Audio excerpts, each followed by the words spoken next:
Bonjour à tous, je suis le docteur Audrey Moncam-Noton et je vous souhaite la bienvenue sur ma chaîne YouTube, sur ma page Facebook. Je vous remercie d'être là et aujourd'hui dans Instant Santé, nous allons parler de la surveillance chez les diabétiques. Vous savez, quand on est porteur d'une maladie chronique, il faut soi-même surveiller afin d'alerter le médecin, que ce soit le cardiologue, le diabétologue, le neurologue, peu importe, le médecin qui vous suit en cas de souci, qui pourrait survenir avant le rendez-vous prévu, avant la consultation prévue, parce que cela peut arriver. Et donc, vous devez être attentif à certains signes qui, dès qu'ils arrivent, doivent vous mettre la puce à l'oreille. Qu'en est-il du diabétique? C'est ce à quoi nous allons répondre dans cette vidéo aujourd'hui. Mais avant, je vous invite vivement à vous abonner sur notre chaîne YouTube, à vous abonner à notre page Facebook pour à chaque fois recevoir les notifications sur ces vidéos, sur ces contenus de qualité qui vont tout simplement changer vos vies, sauver vos vies, la vôtre et celle de vos proches. On se dit à tout à l'heure à la fin de cette interview très intéressante. Bonjour à tous, bonjour Dr Moncam et merci de m'avoir invité sur ta chaîne. Je suis le Dr Mbango Ekouta, interniste endocrinologue à l'hôpital gynéco-obstétrique et pédiatrique de Douala. À quelle fréquence doit-on surveiller la glycémie et pourquoi surveiller les pieds? La glycémie doit être surveillée en fonction du type de diabète et en fonction des médicaments pris.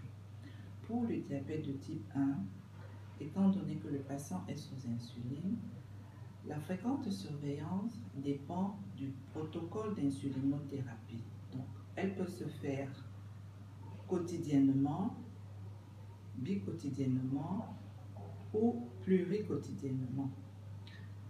Pour le diabète de type 2, pour un patient qui est sous monothérapie, c'est-à-dire qui prend un seul médicament, notamment la metformine, qui n'a pas pour principal effet secondaire hypoglycémie, la surveillance peut être hebdomadaire.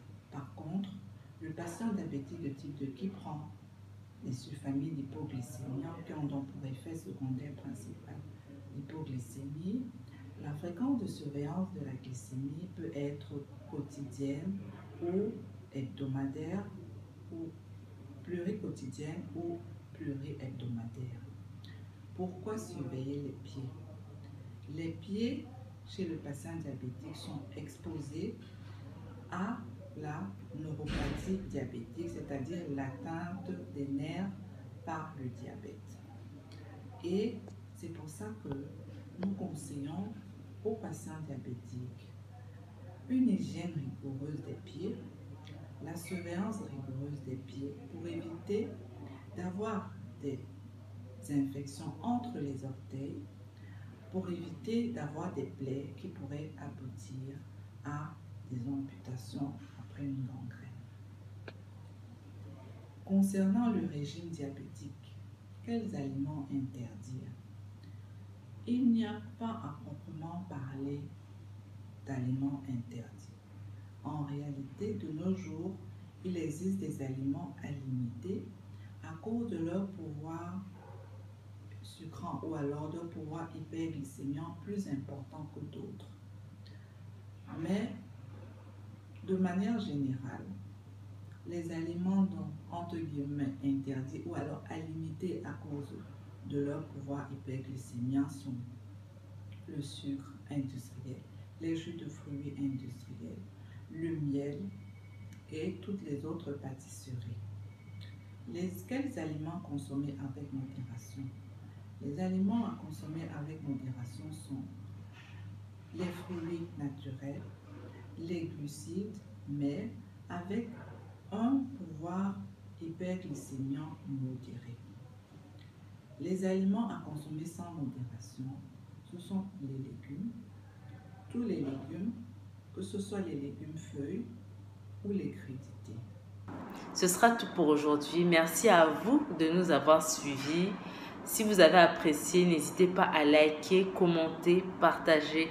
Abonnez-vous à notre chaîne YouTube, ok?